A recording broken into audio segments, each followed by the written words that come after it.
Israeli संसद Knesset ने पास कर दिया है कि अब आधिकारिक रूप से वेस्ट बैंक इजराइल का पार्ट होगा।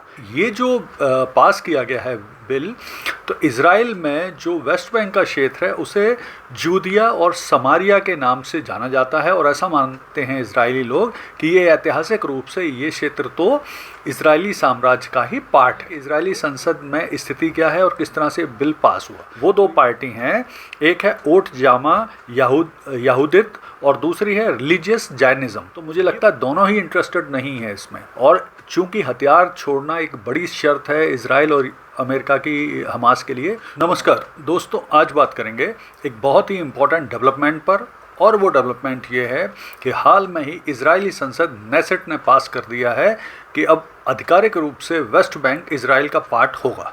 ये बिल पास कर दिया है इजरायली संसद ने।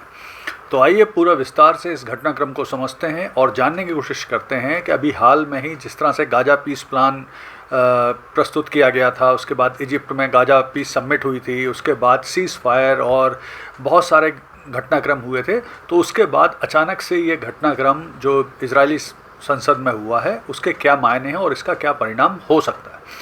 तो देखिए, 22 अक्टूबर को इजराइल की संसद, जिसे नेसेट कहा जाता है, उसमें एक बिल पास किया गया जिसमें कहा गया कि जो वेस्ट बैंक क्षेत्र है फ़िलिस्तीन का, अब वो आधिकारिक रूप से इजराइल का पार्ट होगा और इसे पास कर दिया गया है। इस बात को लेकर काफ़ी ट्रंप नाराज़ हुए, अरब देश भी अब काफ़ी नाराज़ हो गए हैं। तो आइए इस पूरे घटनाक्रम को समझते हैं। तो देखिए, ये जो पास किया गया है बिल, तो इजराइल में जो वेस्ट बैंक का क्षेत्र है उसे जूदिया और समारिया के नाम से जाना जाता है और ऐसा मानते हैं इजरायली लोग कि ये ऐतिहासिक रूप से ये क्षेत्र तो इजरायली साम्राज्य का ही पार्ट है। तो वो अपने साम्राज्य में अपने क्षेत्र को वापस शामिल कर रहे हैं। और वेस्ट बैंक को थोड़ा सा अगर हम समझें तो देखिए, फ़िलिस्तीन जो हम कहते हैं, फ़िलिस्तीन में बेसिकली दो पार्ट आते हैं।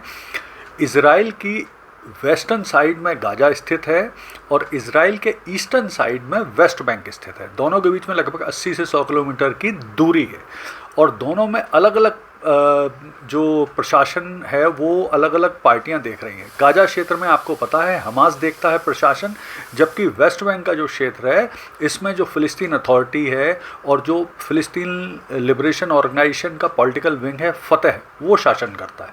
और फ़तह जो फ़िलिस्तीन अथॉरिटी है वो अपेक्षाकृत थोड़ा शांत मानी जाती है, वो आतंकी गतिविधियों में कम लिप्त है और वो शासन उनका शांति से चलता है वहाँ इस तरह से घटनाक्रम। तो अब हुआ क्या है, पहले तो हम समझ लें कि इजरायली संसद में स्थिति क्या है और किस तरह से बिल पास हुआ।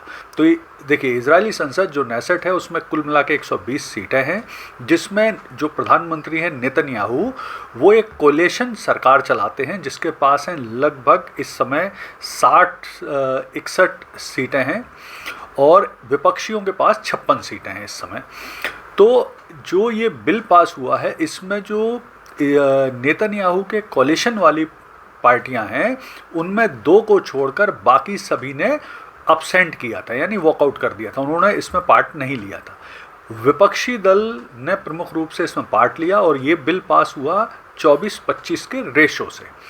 यहाँ पर ध्यान रखना आवश्यक है कि जो एक मतलब 24-24 जब ये ड्रॉ हो गया था, तो जो नेतन्याहू की पार्टी है लिकुड पार्टी, उसके एक सांसद जिसका नाम है यूली एडेलस्टेन, उसने एक निर्णायक वोट करके इस बिल को पास कराया था। हालांकि नेतन्याहू की पार्टी जो लिकुड पार्टी है उसने अब्सटेन किया था, यानी उसने अनुपस्थित रहने का निर्णय लिया था और अधिकांश उनके कोलिशन की पार्टी भी अब्सेंट रही थी, सिर्फ दो पार्टियों को छोड़कर।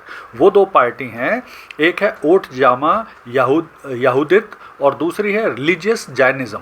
ये पार्टियां कोलिशन का पार्ट थी नेतन्याहू के, लेकिन उन्होंने इसमें पार्ट लिया था। तो अब सबसे बड़ी चीज़ ये है कि अगर इजराइल पार्ट बना लेता है वेस्ट बैंक को अपना, तो इसका असर क्या होगा। तो इसमें सबसे बड़ा असर पड़ेगा कि जो ये टू नेशन थ्योरी है फ़िलिस्तीन और इजराइल, वो बहुत कमज़ोर हो जाएगा। थोड़ा सा यहाँ जल्दी से वेस्ट बैंक की स्थिति भी समझ लेते हैं। तो देखिए, वेस्ट बैंक इसे इसलिए कहा जाता है क्योंकि ये जॉर्डन रिवर के वेस्ट क्षेत्र में स्थित है, इसलिए इसे वेस्ट बैंक कहा जाता है। 1967 तक ये हिस्सा जॉर्डन का हिस्सा था, लेकिन फिर इजराइल ने 6 डे वॉर करके इस क्षेत्र को पे कब्जा कर लिया था। यहाँ पर कुल मिला के 31 लाख पॉपुलेशन है और ये जो एरिया है इसका कुल मिला के 5640 वर्ग किलोमीटर में फैला हुआ है। इसके जो प्रमुख शहर हैं वो हैं रामल्ला, हेब्रोन, नेबल्स और बैथलेहम। बैथलेहम वही क्षेत्र है जहाँ ईसा मसीह जी का जन्म हुआ था। और यहाँ की जो राजनीतिक स्थिति है वो लगभग दोहरी राजनीतिक स्थिति है। 1994 से इस क्षेत्र पर इजराइल और फ़िलिस्तीन दोनों का ही संयुक्त प्रशासन चल रहा है। कुल मिला के जो वेस्ट बैंक क्षेत्र है वो ABC 3 पार्ट में डिवाइड है, जिसमें A पार्ट जो लगभग 20% है, इसमें पूरी तरह से फ़िलिस्तीन अथॉरिटी का नियंत्रण है। B पार्ट में फ़िलिस्तीन अथॉरिटी और इजराइल दोनों का नियंत्रण है, ये भी लगभग 20% पार्ट में फैला हुआ है। और जो C पार्ट है वो पूरी तरह से इजराइल के नियंत्रण में है, ये लगभग 60% से 65% के आसपास माना जाता है। इस क्षेत्र की पूरी तरह से जो प्रशासनिक व्यवस्था है वो A पार्ट में संभालता है फ़िलिस्तीन अथॉरिटी और उसके पास सीमित पुलिस अधिकार हैं, लेकिन अधिकांश पूरे वेस्ट बैंक क्षेत्र पर पहले से ही इजराइल का नियंत्रण है। सीमा सुरक्षा, अन्य सुरक्षाएं भी वो देखता है और बीच बीच में झड़प भी होती रहती हैं वेस्ट बैंक के क्षेत्र और इजराइल के बीच में। तो अब अगर हम देखें कि जो ये डेवलपमेंट हुआ है तो नेतन्याहू ने तो साफ कह दिया कि वो इसमें शामिल नहीं है इस बिल को पास करने में। अब आगे इस बिल को 3 रीडिंग और वोटिंग से गुजरना पड़ेगा, यानी 3 चरणों में अभी और इस पर निर्णय होगा, तब जाके वो फाइनली बिल पास होगा। लेकिन स्थिति जिस तरह की बन रही है, हमास और इजराइल जिस तरह से सीज़ फायर को, गाजा पीस प्लान को का वायलेशन कर रहे हैं, उसे मान नहीं रहे हैं ढंग से ये संभावना बनने नहीं दे रहे हैं शांति की, तो मुझे लगता है दोनों ही इंटरेस्टेड नहीं है इसमें। और चूंकि हथियार छोड़ना एक बड़ी शर्त है इजराइल और अमेरिका की हमास के लिए, तो हमास की भी चूंकि अस्तित्व का सवाल है तो वो भी छोड़ना नहीं चाहता। तो कुल मिला के जो स्थिति बन रही है उसमें अभी इस चीज़ को लेके काफ़ी डेवलपमेंट होगा। और जो गाजा में जिस तरह की स्थितियां नियंत्रण बन रही हैं, अगर अरब देश, अमेरिका, इजराइल और हमास ने सीरियसली इस क्षेत्र में पीस के लिए काम नहीं किया तो पुनः युद्ध आरंभ होते, पुनः संघर्ष आरंभ होते, पुनः अशांति स्थापित होने में ज़्यादा देर नहीं लगेगी। धन्यवाद।